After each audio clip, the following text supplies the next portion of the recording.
Good morning to all of you. मैं पंकज जांगड़ा आप सबका आपके अपने यूट्यूब चैनल पे बहुत बहुत तहे दिल से स्वागत करता हूं। माय डियर स्टूडेंट्स, पिछला जो सेशन था, पिछली जो क्लास थी वो प्रैक्टिस सेट नंबर 1 को लेके थी। आज है HSSC practice set number 2, second practice set है। मैंने जैसे आपसे वादा किया था कि हमें 30 से 40 दिन का टाइम मिला है जिसमें हम 50 से 60 प्रैक्टिस सेट कंप्लीट करवा देंगे, ताकि आपको वो पता चल जाए कि भाई आपका जो पेपर होगा वो किस हिसाब से आएगा, किस किस टाइप के क्वेश्चंस आते हैं, एंटोनिम कितना आते हैं, सिनोनिम कितना आते हैं, वन वर्ड सब्स्टिट्यूशन आता है कि नहीं आता है। किसी एग्जाम के अंदर आपको इडियम्स फ्रेज देखने को मिलेगा, किसी में आपको वन वर्ड सब्स्टिट्यूशन देखने को मिलेगा, लेकिन एंटोनिम सिनोनिम लगभग हर एग्जाम के अंदर क्वेश्चन में पूछा गया है। तो किसी के अंदर डायरेक्ट आपको आर्टिकल की गलती पूछ लेगा, प्रेपोजिशन पूछ लेगा, तो किसी के अंदर आपको एरर पूछ लेगा। क्वेश्चन को थोड़ा सा लेवल बढ़ाने के लिए एरर भी पूछ लेता है, जैसे पिछली वीडियो में आपने एरर के आपने क्वेश्चंस किए थे। अगर नहीं देखा तो पिछली वीडियो जाके देख लो। शुरू कर लेते हैं आपका आज का अपना टॉपिक, और जो टॉपिक है वो है आपका एचएसएससी प्रैक्टिस सेट नंबर 2 में कि जो 5 क्वेश्चन आए हैं वो किस किस टाइप के आए हैं, पिछले साल जो एग्जाम्स के अंदर आए थे।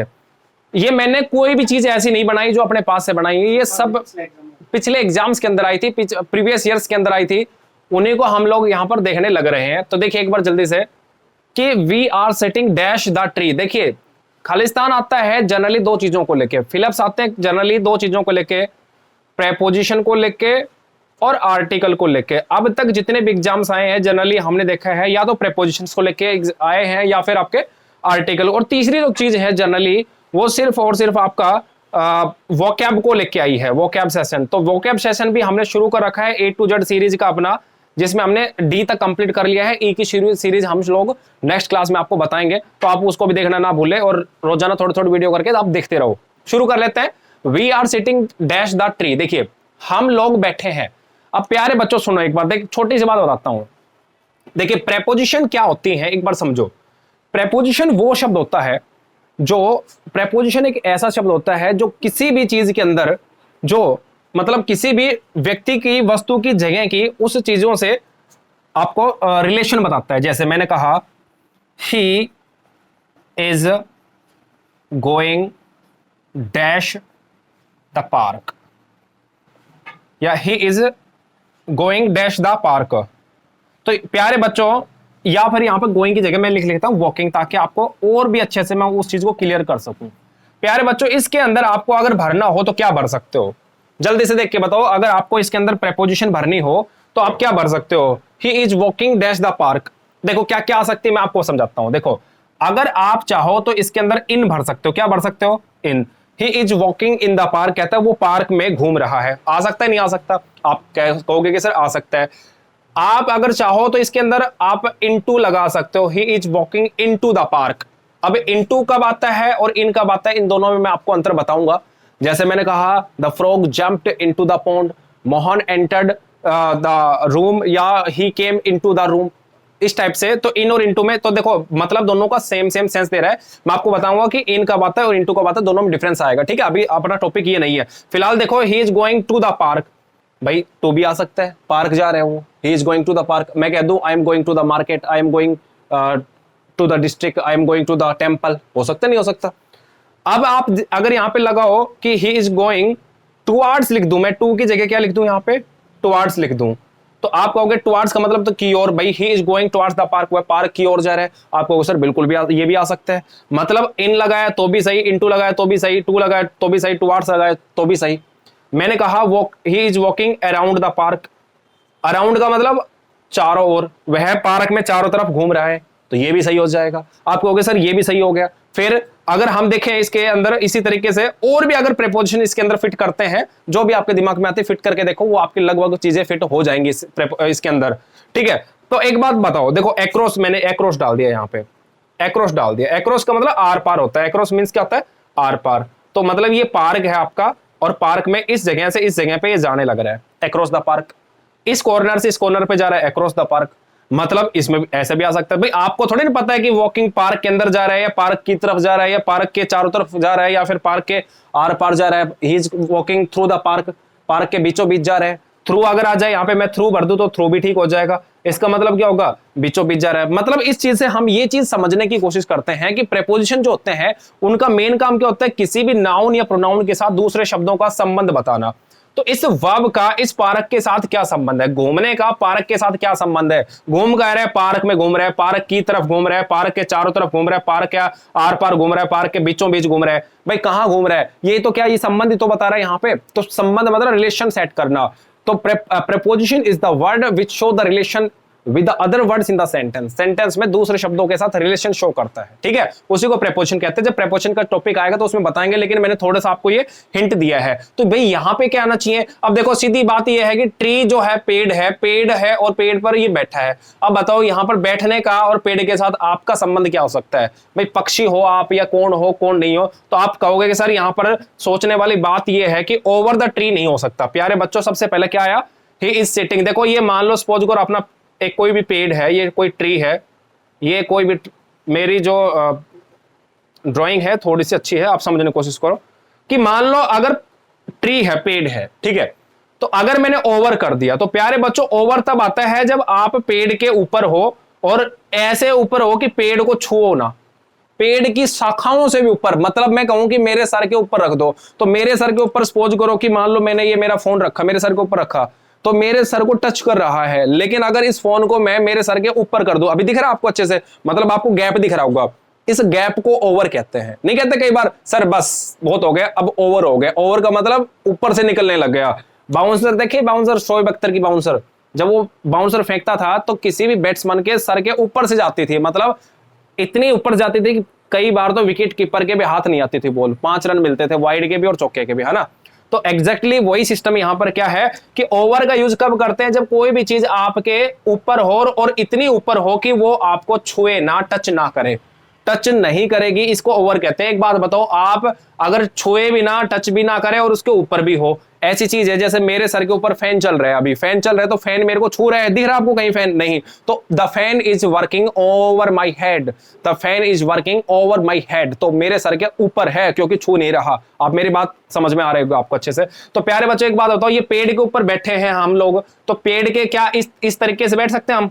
आप कहोगे सर बिल्कुल भी नहीं बैठ सकते हम, तो हम इस तरीके से पेड़ के ऊपर नहीं बैठ सकते। इसका मतलब ये ओवर प्रेपोजिशन लगाना यहां पर बिल्कुल नाजायज है, गलत है। Next one, under the tree, हम पेड़ के नीचे बैठ सकते हैं। भाई बिल्कुल बैठ सकते हैं, पेड़ के नीचे बैठ सकते हैं, तो यहां पर अंडर लगाना बिल्कुल सही हो जाएगा, क्योंकि पेड़ के नीचे तो बैठ सकते हैं। भाई ये पेड़ है, पेड़ के नीचे सपोज करो हम इसकी छाया में यहां पर बैठे हैं, तो अंडर द ट्री लगाना बिल्कुल सही होगा। ये ऑप्शन अपना सही है। अपॉन देख लो, अपॉन क्यों गलत है? अपॉन का मतलब होता है प्यारे बच्चों, देखो सपोज करो, अपॉन का मतलब समझाता हूं मैं आपको बड़े ही आसान सी भाषा में। सपोज करो ये कोई टेबल है आपके घर में, बाहर कहीं पर भी ये कोई टेबल है, टेबल और यहां पर कोई कैट है, देयर इज अ कैट, ठीक है। ये फर्श के ऊपर कोई कैट है और कैट ने जंप करके यहां पर आ गई, कैट जंप करके यहां पर आ गई, तो उसको अपॉन कहते हैं। कोई भी चीज जंप करके अगर किसी चीज के ऊपर आ जाती है उसी को क्या कहते हैं? अपॉन कहते हैं। तो क्या आप जंप कर, कहीं लिखा है इसने आप जंप करके पेड़ के ऊपर आए हो? नहीं, इसका मतलब अपॉन भी नहीं आ सकता। और दूसरे शब्दों में अगर ना भी समझ में आए तो भी देखो अप आया है, क्या आया? अप, और फिर ऑन। पहले तो ये अप हुआ फिर ये ऑन हुआ, पहले तो ये अप हुआ और फिर जाके ऑन हुआ, दिस इज कॉल्ड अपॉन। तो अपॉन प्रेपोजिशन यहां पर यूज की जाती है, अपॉन प्रेपोजिशन का यूज यहां पर किया जाता है। नेक्स्ट देखिए भाई जल्दी से, तो यहां पर अपॉन भी नहीं आ सकता। अबोव का मतलब भी क्या होता है? ऊपर। अबोव मींस भी क्या होता है? ऊपर। प्रेपोजिशन जब समझाएंगे तब आपको अच्छे समझाएंगे। फिलहाल अपने का मेन मतलब क्या था कि मैं आपको ये चीजों को सेंस दूं, थोड़ी थोड़ी दिमाग में सेंस डाल दो। जैसे जैसे चैप्टर आगे बढ़ते जाएंगे आपका 3 की जगह यहां पर 2 की जगह 20 आ जाएगा, 25 आ जाएगा, 50 आ जाएगा। आपको हर चीज अच्छे से समझ में आएगी और आप 100% तुक्के मारने के बजाय उस चीज पे फोकस करके जाओगे जो आपको सही सही आता होगा। कॉन्फिडेंस के साथ आप ये कह सकते हो, कह पाओगे कि भाई 6 क्वेश्चन आए थे और मेरे 6 के 6 सही है। तो मैं आपके 6, यहां पर लड़ाई किसकी है? यहां पर लड़ाई 3 क्वेश्चन की नहीं है कि 3 ठीक कर लोगे। अरे भाई एक बात बताओ, क्या तुम ही ऐसे हो धरती पे जो 6 में से 3 तुक्का मारोगे और 3 तुम्हारे सही हो जाएंगे? नहीं ना। मान लो तुम्हारे 3 सही हो गए तो तुम्हारे साइड में जो भाई बैठा है क्या पता उसके 4 ठीक हो जाए, फिर भी उससे 1 नंबर पीछे रह गए। तो तुक्के मारने से एक तो 6 के 6 क्वेश्चन आपके सही हो तो तुक्का मारने का फायदा है या फिर पढ़ने का फायदा है। तुक्के मार के मेरे 3 क्वेश्चन आ गए, आपके भी 3 क्वेश्चन ठीक हो गए, मतलब तो बराबर बराबर सा हो गया। फिर आपसे वो साइड वाला जो आदमी वो हरियाणा जीके में आगे निकल गया, आप नेशनल जीके आपकी इतनी अच्छी नहीं होगी कि आप नेशनल जीके में आगे निकल जाओगे, एक दो क्वेश्चन हिंदी में गलत कर दोगे। मतलब ना पढ़ने की वजह से ओवर कॉन्फिडेंस के चक्कर में आदमी पढ़ता नहीं है, और जिस चीज में मेहनत करता है उसमें से क्वेश्चन वो वाले नहीं आते जो हम पढ़ के गए थे, और जो हम नहीं पढ़ते हैं, बिल्कुल भी नहीं पढ़ते हैं, उसमें इतने आसान आसान क्वेश्चन आते हैं कि फिर हम माथापच्ची करते हैं कि काश पढ़ लेते तो अब वो अपॉन अंडर का मतलब आपको पता चल जाता, और काश ये क्वेश्चन ठीक करके जाते। इसलिए कहता हूं कि मैं आपको ये नहीं कर रहा पूरी इंग्लिश पढ़ लो, लेकिन ये प्रैक्टिस सेट तो कम से कम कर लो। इस प्रैक्टिस सेट को करने से 5-5 6-6 क्वेश्चन रोजाना कर लोगे, 10 मिनट आप वीडियो देख लोगे, आपका कुछ नहीं जाएगा, कुछ ना कुछ आपको हासिल होगा। ना केवल हरियाणा पुलिस का पेपर आएगा, हरियाणा में सब इंस्पेक्टर का भी पेपर आएगा, आपका नर्स स्टाफ नर्स का भी पेपर आने वाला है, आपका ग्राम सचिव का, कैनाल पटवारी का, लैंड रिकॉर्ड्स पटवारी का पेपर आने वाले हैं। इन सब की डेट अभी आ चुकी है, ये मान के चलो ऑलमोस्ट क्लियर सी हो गई है, बस एक बार पब्लिश करने बाकी है। ठीक है, इंटरनल जो गुप्त सूत्रों से पता चला है वो तो हमें पता चल गया कब तक आएगी, लेकिन हम उसको पब्लिकली बता नहीं सकते कि कब तक आएगी। तो प्यारे बच्चों, आप थोड़ी सी मेहनत कर लो, इतना ही हिंट में समझ जाओ कि बस डेट कभी भी रिलीज हो सकती है। प्यारे बच्चों, नेक्स्ट सेंटेंस की तरफ देखते हैं। तो इसमें अंडर समझ में आ गया, क्या आएगा यहाँ पर अंडर, क्या we are sitting under the tree, हम पेड़ के नीचे बैठे थे, भाई छाया में बैठे थे। ठीक है, चलिए बहुत बढ़िया। आगे the doctor advised me to stop dash. देखिए प्यारे बच्चों, बड़ा अच्छा क्वेश्चन इसने पूछ लिया, सीजीएल लेवल का क्वेश्चन है, वैसे जनरली सीजीएल में बहुत बार इस टाइप के क्वेश्चन पूछे गए हैं। तो कहता था doctor advised me to stop. देखिए यहां पर सारे जो खेल होगा वो इसका होगा, इस वाले वर्ब का होगा। देखिए इंग्लिश में कुछ वर्ब ऐसी होती हैं जो कहती हैं कि मेरे बाद अगर कोई भी वर्ब आएगी। अच्छा चलो इस चीज को आसान भाषा में समझाते हैं, जैसे हमने ये प्रेपोजिशन समझी थी, ताकि आपको वो चीज अच्छे से समझ में आए कि मैं क्या कहना चाहता हूं। प्यारे बच्चों एक बात बताओ, मैंने कहा ही लाइक्स डैश, एक ऑप्शन आ गया to travel, he likes to travel, दूसरा ऑप्शन आ गया ट्रेवलिंग। प्यारे बच्चों आपको ये बताना है मेरे को कि कौन सा ऑप्शन यहां पे ज्यादा सही होगा। अब कुछ बच्चे कह रहे होंगे ही लाइक्स टू ट्रेवल, उसको ट्रेवल करना बहुत पसंद है, घूमना फिरना मौज मस्ती करना बहुत पसंद है। कुछ बच्चे कह रहे होंगे सर यहाँ पे ट्रेवलिंग आएगा, है ना, क्योंकि किसी ने ट्रेवलिंग भी पढ़ रखा होगा। प्यारे बच्चों दो बात है छोटी छोटी, दोनों सुन लो। अगर ये बात समझ में आ गई तो मेरे हिसाब से इस टाइप का कोई भी क्वेश्चन आएगा आप जिंदगी में गलत नहीं करोगे। देखिए यहां पर इस सेंटेंस को देखा जाए तो दोनों ही ऑप्शन बिल्कुल सही हैं, लेकिन दोनों को हिंदी अलग अलग है। अगर आपने कहीं पर लिख दिया he likes to travel, he likes to travel, इसका मतलब पता क्या हुआ? इसका मतलब ये हुआ कि उसको पहले से ट्रेवलिंग पसंद नहीं थी, लेकिन अभी गर्मी का मौसम है या सुहावना मौसम है या अच्छा मौसम है, उस चीज को देख के उसका मन कर रहा है कि कहीं बाहर जाए, कहीं घूम के आए। अभी फिलहाल अभी की बात कर रही है, मेरी बात समझो। मैंने क्या कहा, अगर आपने टू के बाद फर्स्ट टर्म जोड़ी, मैंने क्या कहा, टू के बाद फर्स्ट टर्म जोड़ी है, तो ये बताता है टेम्परेरी चीजों को। किसको बताता है? टेम्परेरी चीजों को। मतलब इसने लिखा ही लाइक्स टू ट्रेवल, उसको ट्रेवल करना पसंद है, लेकिन पहले से नहीं था, अब उसको पसंद है। अभी जो मौसम जो चेंज हुआ है उसकी वजह से उसका मन कर रहा है कि वो भी कहीं घूमने जाए। और प्यारे बच्चों, अगर आपने कर दिया ट्रेवलिंग, आपने क्या कर दिया, आपने कर दिया सपोज ट्रेवलिंग, और कहीं पर लिखा मिल जाए ही लाइक्स ट्रेवलिंग, आपने कहीं पे लिखा आई लाइक ट्रेवलिंग, तो इसका मतलब प्यारे बच्चों हो जाएगा कि मुझे घूमना फिरना हमेशा से पसंद है। गर्मी में ले जाओ, सर्दी में ले जाओ, कहीं पर भी, बारिश के मौसम में ले जाओ, जब आप कहो जब मैं आपको साथ चल दूंगा, लेकिन मुझे घूमना बहुत ज्यादा पसंद है। तो इसका मतलब ये हो जाएगा आई लाइक ट्रेवलिंग। तो वर्ब की फर्स्ट फॉर्म के साथ आईएनजी जहां पर भी लिखा मिलेगा वो परमानेंट चीजों को बताएगा। किसको बताएगा? परमानेंट चीजों को बताएगा। तो प्यारे बच्चों एक बात समझो कि डॉक्टर ने उसको एडवाइस दी थी, डॉक्टर ने उसको क्या एडवाइस दी थी? टू स्टॉप डैश, क्या करने के लिए भाई? स्मोक करने के लिए। तो एक बात होता है, डॉक्टर उसको रोकेगा, क्या करने? अब रोकेगा कि भाई धूम्रपान मत करो, तो धूम्रपान मत करो। तो एक बात बताओ, कॉमन सेंस छोटी सी, अब उसको परमानेंट चीज परमानेंटली रोकेगा कि ये कहेगा आज रुक जा फिर कल कर लेना? डॉक्टर ने एडवाइस दी है, किसने दी है? डॉक्टर ने। तो डॉक्टर तो ये तो नहीं कहेगा कि आप 2 दिन मत करो और फिर कर लेना। तो एक बात बताओ, ये चीज टेम्परेरी होनी चाहिए कि परमानेंट होनी चाहिए? आप कहोगे सर परमानेंट होनी चाहिए। तो प्यारे बच्चों एक ही ऑप्शन है परमानेंट का, क्या है अपने पास? स्मोकिंग। क्या ऑप्शन है? स्मोकिंग। मेरी बात समझ में आ गई? इससे आसान तरीके से देखो, इंग्लिश बड़ी इजी है, बहुत इजी है, बस मेन बात यह है कि आपको किसने समझाई है, और जब उसने समझाई थी तब आपका ध्यान कहां था और कितना था। दूसरी बात, आपको उस टाइम पे जरूरत कितनी थी इंग्लिश की, ये सब चीजें बहुत मैटर करती हैं। अभी आपको जरूरत है, आपको ये समझ में आ गई होगी। अभी आपका मन है, दिमाग भी कर रहा है काम, तो आपको ये समझ में आया होगा। लेकिन आपको जरूरत नहीं है, दिमाग काम नहीं कर रहा, तो मैंने क्या बता दिया आपको समझ में नहीं आया होगा, है ना। तो सीधी बात बड़ा इजी तरीके से ये है कि अगर आपको लगे कि चीजें क्या है, आपकी चीजें हैं टेम्परेरी, तो ट्रेवल, और आपको लगे कि चीजें कैसी हैं, आपके परमानेंट हैं, तो आईएनजी। खत्म बात। अभी और सेंटेंस आएंगे इस टाइप के नेक्स्ट प्रैक्टिस सेट में, इसमें 3 पे नेक्स्ट। तो इसमें आपको आई होप आपको समझ में आएगा। देखो थोड़ा टाइम ले रहे हैं, लेकिन एक बात बताओ, चीजें समझनी भी तो है हमें, मानते हो ना इस बात को। आप मैं 10 के 5 क्वेश्चन है आपको 3 मिनट में बता सकते, 2 में बता सकता था, लेकिन मेरा मेन मोटिव क्या है, चीजों को समझाना। अब ये का ये क्वेश्चन थोड़े लिखा मिलेगा, लेकिन इसके जैसा लिखा मिलेगा। मैंने क्या कहा, ये का ये क्वेश्चन लिखा नहीं मिलेगा, लेकिन इनके जैसा लिखा मिलेगा। तो माय डियर स्टूडेंट्स, थोड़ी सी कोशिश करो, इतनी मेहनत हम करें तो थोड़ी सी आप भी कर लो, सिलेक्शन आपका होगा, ये हमारा विश्वास है। Next one, Japan is known as dash the land. अच्छा भाई साहब, इसमें तो मैंने पहले भर दिया। Japan is known as dash land of rising sun. कहता है जापान जो है वो सूर्योदय का देश कहलाता है। सूर्य उदय का देश जिसको किसको कहते हैं, जापान को कहते हैं। उस चीज को इंग्लिश में लिख दिया कि Japan is known as dash. अब देखिए प्यारे बच्चों, इतना तो समझ में आ गया कि लैंड ऑफ राइजिंग सन है, इससे पहले एन तो नहीं आएगा और आर्टिकल जरूर आएगा। मतलब ऑप्शन को एलिमिनेट करना सीख लो। ऑप्शन एलिमिनेट करना आप सीख जाओ कि एलिमिनेशन जो थ्योरी है वो क्या कहती है।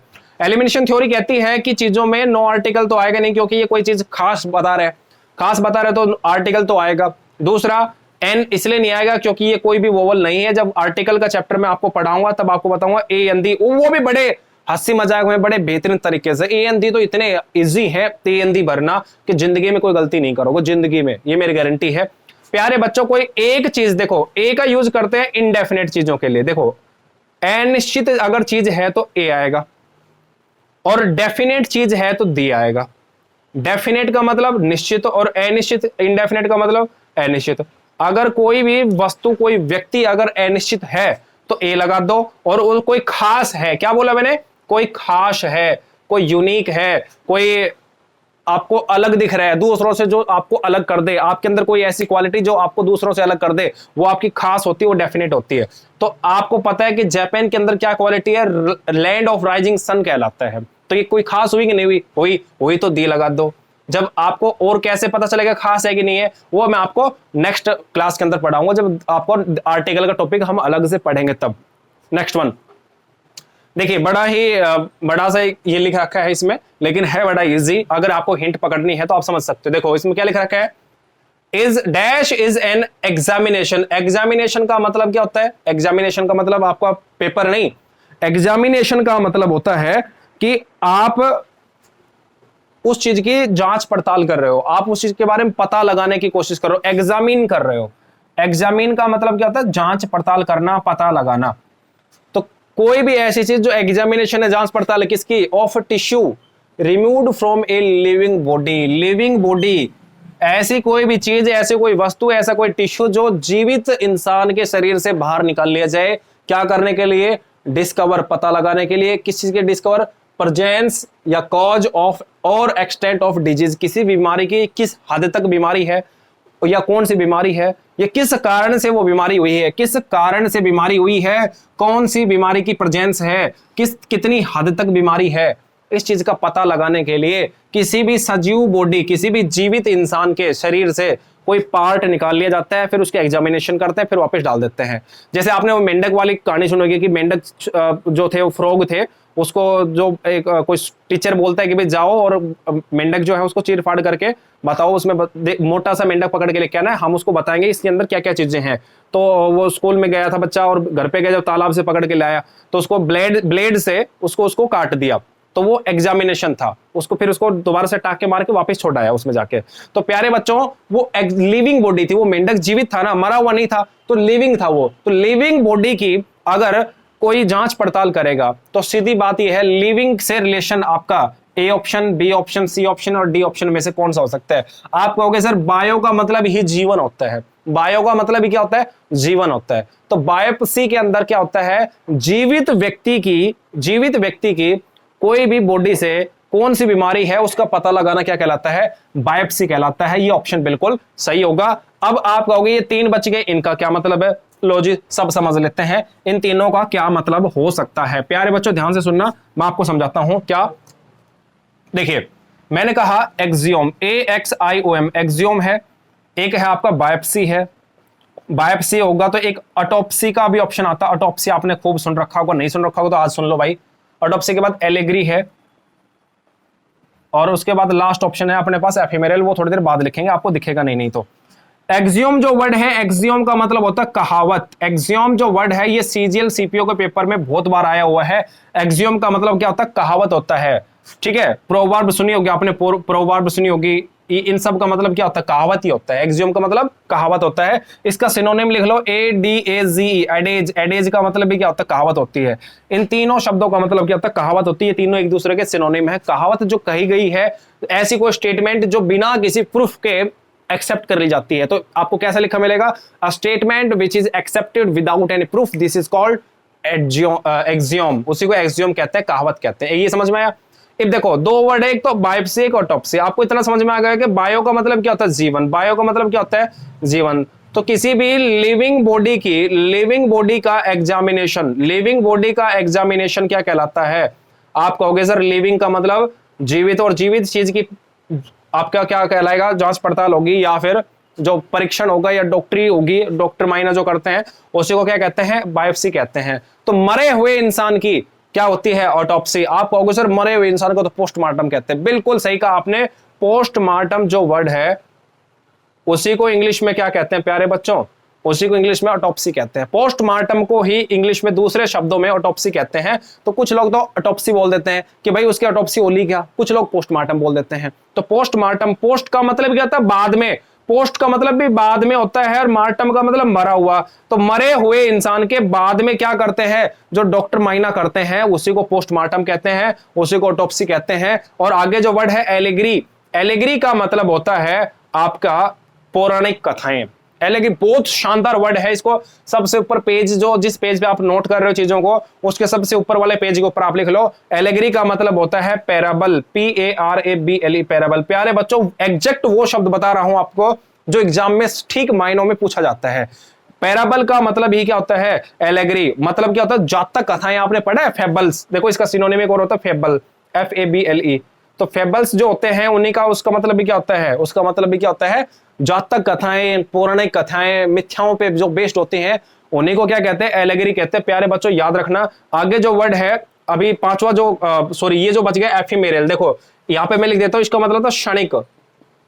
क्षण भर के लिए कोई भी चीज होती है उसी को क्षणिक कहते हैं। कोई भी घटना क्षण भर के लिए घटती है। टूटता हुआ तारा देखा आपने, टूटता हुआ तारा आपको जैसे आंख आप देख के आंख बंद करोगे खोल लोगे तब तक गायब हो जाता है। तो क्षण भर के लिए कोई चीज घटित होती है उसी को क्या कहते हैं, उसी को एफिमेरल कहते हैं। प्यारे बच्चों यहां पर लिख देता हूं, उसी को इंग्लिश में ट्रांजिएंट कहते हैं। ट्रांजिएंट का मतलब क्या होता है, ट्रांजिएंट का मतलब ही एफिमेरल होता है। दोनों का मतलब क्या होता है, क्षणिक। कोई भी ऐसी चीज जो क्षण भर के लिए आप कोई घटित होती है उसी को ट्रांजिएंट कहते हैं, उसी को आपका एफिमेरल कहते हैं। ठीक है, नेक्स्ट वन। इसका सिनोनिम अगर लिखना चाहो तो एक और लिख लो, मोमेंट्री। देखो इसको इजीली आप याद कर सकते हो कैसे, कोई भी एक मोमेंट के लिए, कोई एक क्षण, मोमेंट का मतलब क्या होता है, क्षण। तो क्षण भर के लिए कोई चीज घटित हो उसको मोमेंट्री कहते हैं। क्षण भर के लिए घटित होगी उसको मोमेंट्री कहते हैं। आगे, what is the opposite meaning in miniature. प्यारे बच्चों ये वर्ड है मिनिएचर कहता है। मिनिएचर का उल्टा बताओ, मिनिएचर का उल्टा वर्ड क्या होगा। प्यारे बच्चों कुछ भी नहीं दिख रहा आपको तो आप इतना देख सकते हो कि मिनिएचर में एक सेंस साइज थोड़ी सी है ना, सेंस, सेंस का नाम लेते आप सेंस कर गए होंगे क्या, कि मिनी, मिनी आया, क्या है मिनी। अब बताओ मिनी का मतलब छोटा होता है बड़ा होता है, आपको सर मिनी का मतलब तो छोटा छोटा है ना, तो छोटे होते हैं। मिनिएचर का मतलब क्या होता है, छोटा होता है। प्यारे बच्चों मिनिएचर का मतलब भी बहुत छोटी चीज होती है, बहुत सूक्ष्म होती है। अब सूक्ष्म जो होता है इसका अपोजिट, इसका एंटोनिम पूछा, तो छोटे का उल्टा क्या होगा, बड़ा। अब बड़ा तो ये तो लिमिटेड है, ये तो हो नहीं सकता क्योंकि पहले से लिमिटेड हो गया। लिटिल ये भी नहीं हो सकता। फिर क्या बच गया, टाइटैनिक। आप बताओ टाइटैनिक जहाज जो था वो छोटा जहाज था कि बड़ा था। आप कहोगे सर टाइटैनिक तो बहुत बड़ा था। इसका मीनिंग ही टाइटैनिक इसलिए रखा गया था क्योंकि इसका मतलब होता है वेरी लार्ज, वेरी लार्ज। और याद करो बी वाले पोर्शन पे वर्ड मीनिंग के अंदर जो सीरीज चल रही है उसमें मैंने आपको बताया था बीमोथ। बीमोथ का मतलब क्या होता है, बहुत बड़ा। याद कैसे करोगे, भीम के जैसा, बीमोथ। भीम के समान जो चीज होगी वो बीमौत होगी, उसी को क्या कहते हैं, बीमौत कहते हैं। प्यारे बच्चों, आज के लिए इतना ही बताएंगे। आज का अपना टॉपिक बिल्कुल खत्म हो चुका है और आशा करते उम्मीद करते हैं आपको सेशन बहुत अच्छा लगा होगा, पसंद आया होगा। अगर आपको हमारा सेशन अच्छा लगता है तो प्यारे बच्चों प्लीज सेशन को लाइक कीजिए और शेयर जरूर कीजिए, ताकि आपको भी उसका प्रॉफिट हो, आपके दोस्तों को प्रॉफिट हो और थोड़ा सा प्रॉफिट हमें भी हो जाए। और साथ में अगर चैनल आपने सब्सक्राइब नहीं किया है तो चैनल को आप सब्सक्राइब जरूर कर लीजिए और नोटिफिकेशन पे जो ऑल वाला जो साइन है उसके ऊपर आप क्लिक कर लीजिए, ताकि जो लेटेस्ट वीडियो आए हमारी इस टाइप की उसको आप मिस बिल्कुल भी ना करो। Thank you very much, have a superb day. Thank you.